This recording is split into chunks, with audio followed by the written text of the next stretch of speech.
Aí, pessoal, o jogo político está definido. Já temos os quadros, já temos praticamente todos os candidatos, já temos as necessidades da eleição proporcional do Conselho e temos, inclusive, o número de sócios aptos a votar. O jogo está aberto. Eu vou contar para vocês, inclusive, os detalhes que faltam para ser definidos. César Cidade Dias falando de Grêmio aqui no YouTube, papo de gremista para gremista. Mas antes, Alma Gaúcha Bombas de Chimarrão, esse parceiro licenciado oficial do Grêmio, que você encontra em vendas, supermercados e pode comprar também sentado aí na sua cadeira.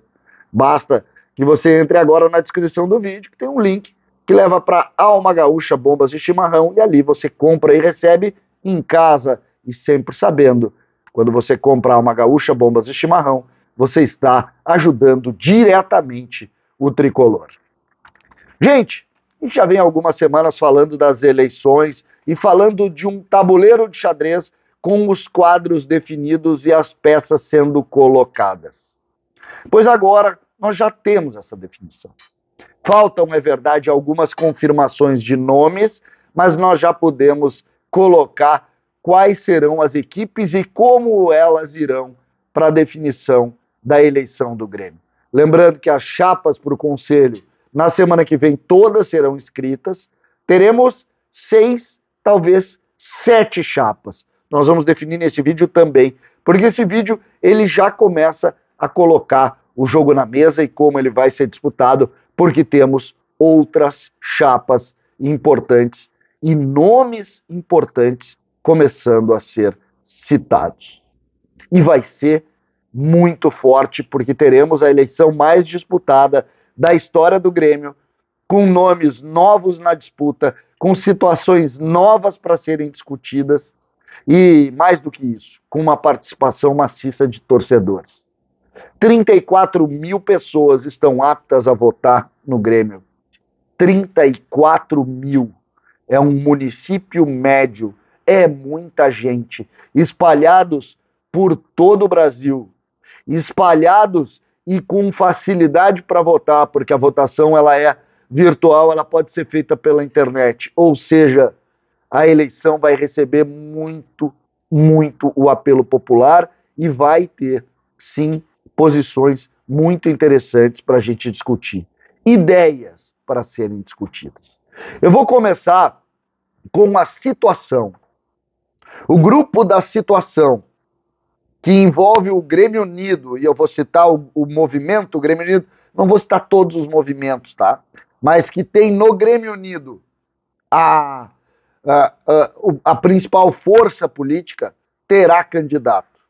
O nome do candidato neste momento é de Denis Abraão, mas ele precisa ser convencido, ele tem dito que não é candidato. Mas o nome é de Denis Abraão. Não indo Denis Abraão, Carlos Gervasi deve se posicionar como candidato. Ainda podendo o Biderman e ainda podendo o Guto Peixoto. Mas é nessa linha. Denis Abraão ou Gervasi. Vamos ao segundo grupo, que conta com o movimento Grêmio Sem Fronteiras e que tem na figura de Odorico Roman o candidato. Lembrando, o Grêmio Unido renova muitos conselheiros e o grupo de Odorico Roman renova inclusive Odorico Roman como o principal figura desta chapa, que tem também muitos movimentos.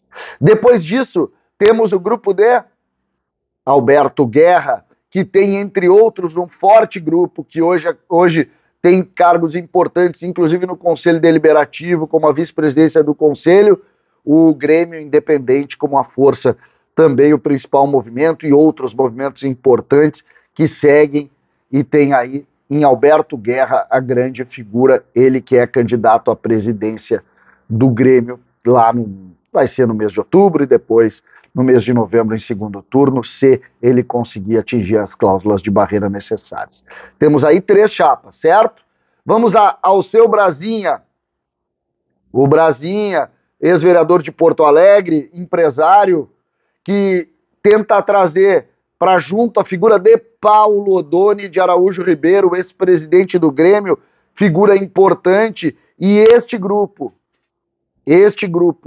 Viva Grêmio, se não me engano o nome, que se organiza há pouco, que tem Eduardo Ponticelli também como um dos organizadores, tenta trazer a figura de Paulo Odoni para ser um dos fortes nomes já na eleição proporcional, para que Paulo Odoni possa também ser candidato lá.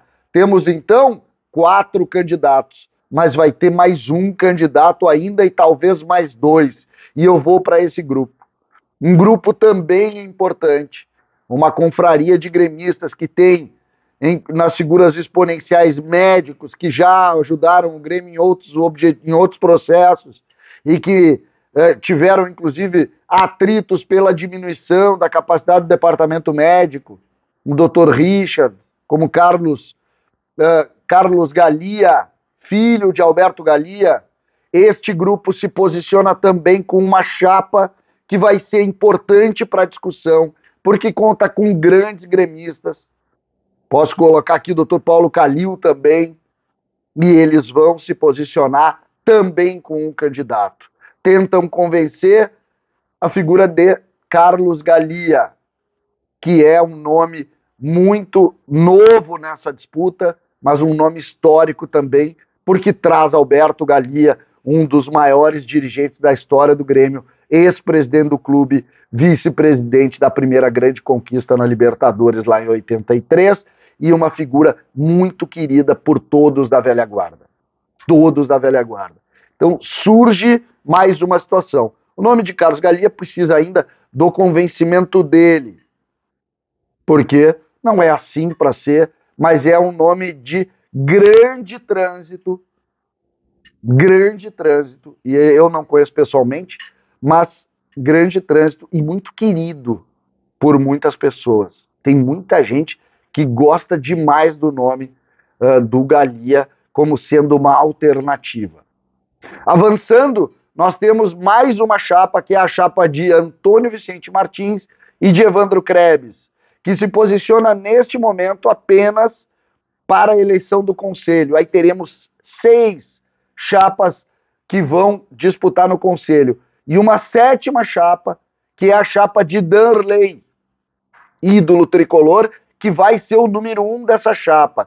E que nesta primeira eleição estará fora do apoio a Alberto Guerra. Mas Danley já colocou o seu nome como uma das opções lá para Alberto Guerra, se soma a Alberto Guerra depois da disputa para o Conselho Deliberativo. Ou seja, 7 chapas. O grupo de Antônio Vicente Martins, que se separou, que deixou de ser integrante do Grêmio Independente, montou um grupo próprio. O grupo de Antônio Vicente Martins ainda não definiu se terá candidato próprio na eleição. Mas não se surpreenda. Não se surpreenda. Claro que Antônio Vicente Martins teria que criar ainda o grupo com muitos conselheiros para ir para o segundo turno. Ou seja, os 34 mil sócios aptos a votar terão 7 chapas muito bem definidas. E estas 7 chapas, com nomes praticamente em todas elas, o do Danley com certeza não, porque o Danley já anunciou apoio a Alberto Guerra, mas Antônio Vicente Martins pode também buscar um candidato aqui, e aí seriam 6 nomes já muito bem definidos antes mesmo da eleição no Conselho. Este espaço, vocês sabem disso, a partir de agora começa a agendar as entrevistas com cada um destes movimentos, as lideranças principais e os candidatos que estiverem definidos dentro destes grupos. Por exemplo, o grupo da situação, vamos falar com o candidato deles e com uma liderança deles. O grupo de Odorico, com o candidato deles e com uma liderança do grupo definido. O grupo de Alberto Guerra, com o candidato deles e com um grupo, alguém integrante do grupo deles. Assim também com o grupo de Brasinha e do seu grupo, que está com ele, e também o grupo de Carlos Galia, de Richards, enfim, do grupo que for definido. E também, claro, Antônio Vicente Martins e assim por diante, Danley. Todos nós vamos conversar neste espaço. Aberta a eleição. O quadro está pronto e definido. Agora é aguardar, porque as chapas serão escritas e os nomes serão colocados para apreciação dos sócios. César Cidade Dias falando de Grêmio aqui no YouTube.